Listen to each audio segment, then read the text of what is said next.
Timmy here, Muse Medicina. I just started a live and then that I stopped it. So life is funny. Life is crazy. All right, I'm live from my living room in the east side, Denver, Colorado, Colorazlan. Turtle Island, Abiyala. Welcome. Okay, so there's covering a lot of stuff. I'm just going to throw it out there. It was my birthday on Christmas Day. I am 36 years experienced on this earthly plane at this time. If you feel called to give me a birthday present for all of my labor that I offer you, my Cash App is Muse Medicina. My Venmo is Eutimia-Montoya, and my PayPal is eutimia@gmail.com. Thank you for that. I am excited to be here sharing with you. I received a question. FYI, I get a lot of messages from people I don't know, and it goes into the random Facebook message thing that I don't check. So sometimes I do check it, and I'm like, oh, wow, sorry. So if any of you have tried to reach out to me and I didn't get back to you, I'm sorry about that. Okay, but I am going to get back to you now. So I read a message about really bad skin blisters that happen. Some people would diagnose it as psoriasis. There's some times where it appears as shingles on specific meridians. So whenever I diagnose a patient or whenever I see a patient, we want to quell the symptoms, right? Because the symptoms suck and they hurt and they itch or they burn, etc. But you can only also, you can quell the symptoms, but you also have to treat the root of a problem, right? You can't just quell the symptoms because it will always just come back. So we have to understand our patterns and how our patterning in everything that we choose to do every day is going to affect our symptomology. So what are we choosing to do, aka how do we rest, what do we drink, what do we eat, who do we surround ourselves with, what do we wear, etc. in every day, and how is that going to affect our symptomology, aka our rashes or our shingles or our sleeping patterns or our skin stuff. Okay, so in the case of a damp heat kind of blister, aka an itchy, painful, red, oozing blister, that if you look at it, it's hot. It's probably like if you put your hand like right over it, you can feel heat coming from it, and or damp, it's oozy, right? So we want to cut out eating damp, hot things like lots of chili, a lot of processed foods, cheese, breads, pastas, greasy things. And that's hard because American diet is like pretty much all we eat if we're not eating vegetables. So you want to eat like steamed vegetables, like nice cooling things. And that's hard to do. So the diet is always prelim, always beginning, because you are what you eat. Literally, our cells are made up out of what we eat. And that's really hard in this society. So I want to acknowledge that it really it takes an entire shift of your lifestyle to actually honor your entire well-being, and that is that's just real. That's just true. So that's one. Two, when it comes to the consciousness, and when I say consciousness, I mean the emotional, spiritual energies, essences, the like personalities, the emotional, spiritual personalities of our symptoms. Okay, so something is bright red and oozing, it's mad. Okay, it's hot. It's like, it's seething. It's old. So also just intuiting what kinds of things are going on. The person who reached out to me, something said angry at her father. I don't know any details about that, but I know that hot oozing, it's like running over. It's like if you think of a bog, if you've seen the Labyrinth, there's a bog of eternal stench. It's like that. It's like this old festering kind of thing. So when we're getting these kinds of skin symptoms, my question is, what are you mad at? Skin is in Chinese medicine connected to the lung, and the lungs emotion is grief. Oftentimes our anger and our grief are very, very connected to one another. So we have to look at that too. Sugar is also huge because sugar turns into heat in the body and dampness at the same time. So People who eat a lot of sugar might have stinky feet, might have stinky discharge from the genitals. There's all different kinds of ways that our circumstances are connected to our foods and our emotions. You can't deny that. Now, some of this might also be ancestral. And it's funny to me that I saw this meme. It's like, it's not that congestive heart failure and diabetes runs in your family. It's that no one runs in your family. Ha ha ha. And that's kind of shitty. But it's also true. Like, our lifestyle choices and habits are learned oftentimes, right? So I was raised in a family of smokers. So I grew up thinking smoking was like totally fine and okay. And then I was addicted to all the smoking things. Well, not crack, but weed and tobacco for a good amount of my life until the last few years. My partner and I decided to quit smoking together before we decided to conceive. And that was very intentional. But my point is, when we have specific patternings in our bodies, it comes from our nurture as well, right? Or our lack thereof, as the case may be. So we have to look at what kinds of patterns we are taking part in order to do the opposite of those patterns, or affect those patterns in a different way. So if you're used to eating damp heat foods like pizza with lots of chili on it, for instance, you are going to want to stop that and eat vegetables, root vegetables, okay? Eat things that have different qualities than what you're used to. Okay, so I don't remember what else I put as far as what this video is about, but I know it's about letting go and doing the actual healing work.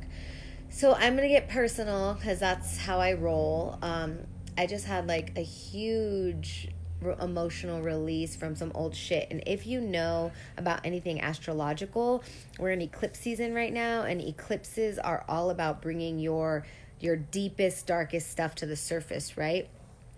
There's somebody I'm following on Instagram named Moons of Aphrodite, and she's this amazing Greek woman who comes from a lineage of mythology and astrology, and she's super dope, and I've been loving her forecasts. But I would highly suggest you watching her forecasts on this eclipse season and what it's bringing up. But basically, she was talking about a lot of ancestral stuff, and this is a time until the full moon on January 10th where we are going to be able to really sit with and unwind and undo like curses of our lineages, ancestral trauma and such. And all of us are feeling this right now, especially right before 2020 happens. Like, the decade is literally ending, not just the year, the decade, and we're bouncing into the next, into a super prosperous time and prosperous place. But the only way we can actually be light enough to carry the new load of our dharma to receive the depth of blessings that we need to actually fulfill our life purpose is we have to let some shit go, right? So I just turned 36. I became a mom this year, and it's just been really present with me that I did not expect my life to be anywhere that it is right now. And that's not to say I'm not happy. I love my life. I'm grateful. I'm so privileged this time around, and this year I've been really honored to give myself permission to receive my blessings, because especially on my maternal lineage, because I grew up in my maternal lineage, right? It's my most nurture. My people are mestizos, like indigenous mixed bloods who weren't allowed to be prosperous, right? There's a lot of lack mentality. There's a lot of fear mentality. There's a lot of, my ancestors were either freaking European rapists and outlaws, or indigenous people who got raped, right? So there's just a lot of really heavy stuff in my lineage to heal, and giving myself permission to let myself enjoy my time off with my son, let myself receive the blessings of having a partner who's chosen to be with us and stay with us. When I was raised in a single mother home, and when there were men, if there were men around, they weren't necessarily emotionally supportive, or muchly so the opposite, right?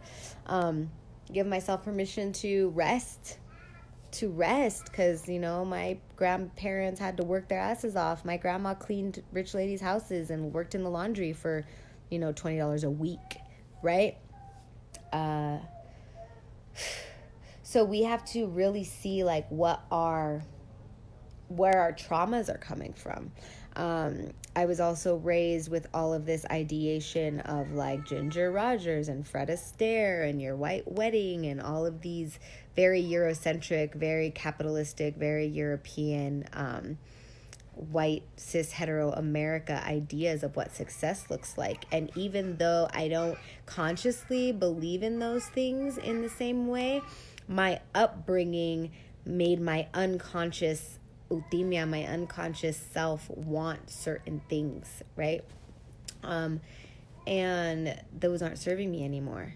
So I literally have to grieve them. I have to grieve the little girl who wanted to be Ginger Rogers in the freaking big old dress. And I have to give myself permission to know that I'm exactly where I'm at and I'm fulfilling my dharma in doing the work that I do. Yeah, skin stuff. So letting shit go. So actually letting shit go really looks like being willing to go to that ugly place, like fester. The wound is festering. You need to give it air. You need to cut it open. You need to let the pus come out, aka the really fucking toxic, painful emotions. And then you need to let it dry. You need to put the medicina on it. You need to let somebody hold you. You need to drink your tea, right? You need to give yourself the medicine, but it's not going to go anywhere if you keep denying that it's there, or if you don't realize that it's there, and all of a sudden you get triggered and you're like, why am I triggered? And then you like ask yourself why you're triggered. So my trigger earlier came from feeling this sense of worthlessness, which is like, why do I feel that way, you know?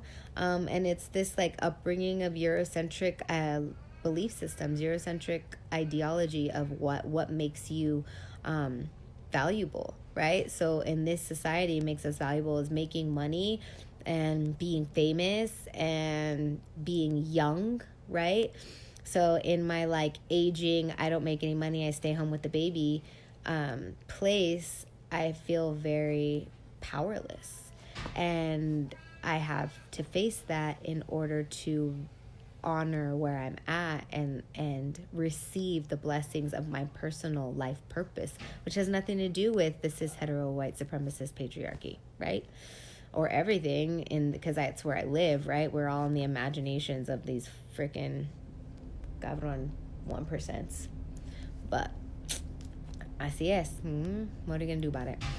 Cry in the morning time on a motherfucking Monday and be thankful for your blessings. So I'm done rambling. I'll leave this one up. This is one of my less shining moments, but I'm okay with that because I'm a human AF. If you feel like giving me any skrill for my offerings, Cash App Muse Medicina, Eutimia-Montoya at Venmo, and eutimia@gmail.com. I do offer just lots of stuff about healing yourself. In 2020, I'm going to be doing some online classes. I'm still deciding whether I'm going to be doing in-person stuff. Right now, I'm feeling like no. In 2020, I am learning to say no. No is a complete sentence. And I am learning to reclaim my power and my agency from being a woman and in this society, from learning from my matriarchal line as a colonized indigenous woman whose work was just offered freely. And I don't want to do that anymore. But I do believe in this medicine. I do believe in this work. So you're welcome to hit me up. I do answer messages, usually in videos. I like to make videos because they serve the whole population as opposed to just one person. That's what I love about social media, honestly, that it's so wide shared. So like I can help a lot more people with a lot less effort, so I can still keep some. So please support me. Cash App Muse Medicina, Eutimia-Montoya at Venmo, and eutimia@gmail.com for my PayPal. And let me know if there's anything you want me to talk about on a video. And look for my upcoming classes. One is definitely going to be about recognizing your patterning so that you can be your own best healer. Yeah, so that's what I got for you today. I hope you are being gentle with yourself. Remember, the eclipse season is fucking shit show in your face. All your wounding is going to come up. So be nice to you. Lipstick helps me. So I did that. I did that today. All right. Many blessings. Peace out. Ciao.